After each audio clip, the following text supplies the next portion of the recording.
All right, let's take another look at gold. Um, I've been saying for weeks now that I'm pretty sure there's a big bank that's still stuck heavily short, and they've been trying to break this resistance or support zone right here and initiate a bloodbath phase. They tried twice, failed. They're trying again. Over the last 2 or 3 days, they've added about 30,000 um, short contracts to prevent gold from getting above 1300, and they're trying again now. Um, in a natural market, this would be a half cycle low, but there is a risk that they're going to succeed and they're going to take gold back down and try a third time to break this support zone and initiate a bloodbath phase so they can exit their short position.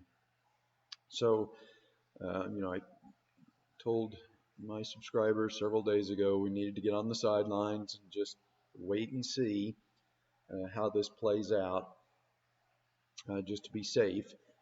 Um,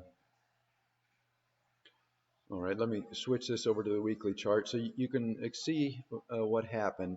So we had a weekly swing last week, and we're about 38 weeks into this intermediate cycle. So there's no natural scenario where this turns and goes back down. There clearly is a manipulated scenario where this could happen. And a close back above the 10-week moving average would be a strong sign that the intermediate uh, cycle has bottomed, and we're now in a new intermediate cycle that is advancing. So, if the bank wants to protect that short position, they cannot allow gold to close back above this 10-week moving average. And you can see the attacks this week have, at least as of this morning anyway, have succeeded in preventing that from happening. So, I think the best plan for right now is just to stay on the sidelines. This is just a fact of life in the metals market. This is one of the more heavily manipulated markets. The rules are not enforced in the futures market. In theory, you're only allowed to trade 3,000 contracts, but the banks can dump. I've seen them dump as many as 15,000 contracts in a 5-minute period to control the price of gold. So this is just something you have to deal with in this market if you're going to try and trade the metals market. You have to be aware that these things can happen. So um, clearly, this is happening this week. The metals are being driven back down below this 10-week moving average to prevent a close above this. Uh, that would bring in buyers, and if the bank is going to have any chance of unloading the short position, they cannot allow gold to close back above this 10-week moving average. And then finally, I'll take a look at silver here. I think I've noted this in some prior videos. These coil patterns, we had one right here. When they break, they often break violently, but usually about 75% of the time, the initial move is a false move.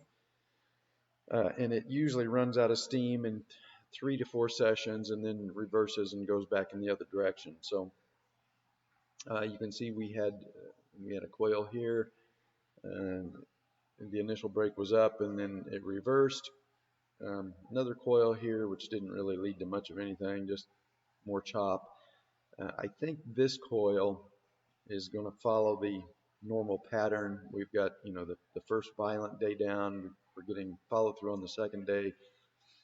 I would say we're going to run out of steam on this either Monday or Tuesday.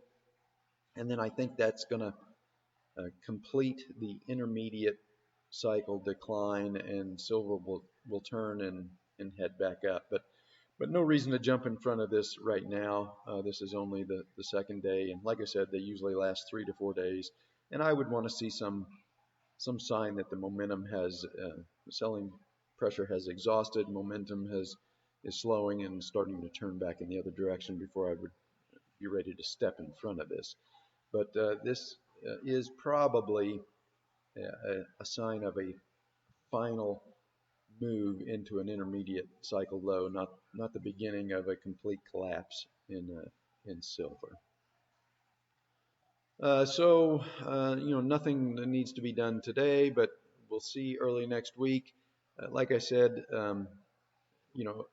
there's no natural scenario where this comes back down and makes a lower low. We've broken the intermediate trend line. I'll put that in here. Broken the intermediate trend line, formed a weekly swing low, and we've got a rounded bottom. So there's no natural scenario where gold comes back down and makes a lower low, but there is an artificial scenario, and one has to be, accept that those things can happen in the metals market and just take precautions against it. And for us, we're back on the sidelines, and we're just waiting patiently to see if the bank is going to succeed in creating a bloodbath phase, or whether they're going to fail and get caught in a short squeeze. But nothing to do today. Maybe early next week we'll have an answer to that question, whether or not this just turns out to be a natural half cycle low, or this is an artificial attack again to try and complete the bloodbath phase and give the bank an exit for this massive short position they have built up and are now in jeopardy of not being able to exit if this does turn into a short squeeze.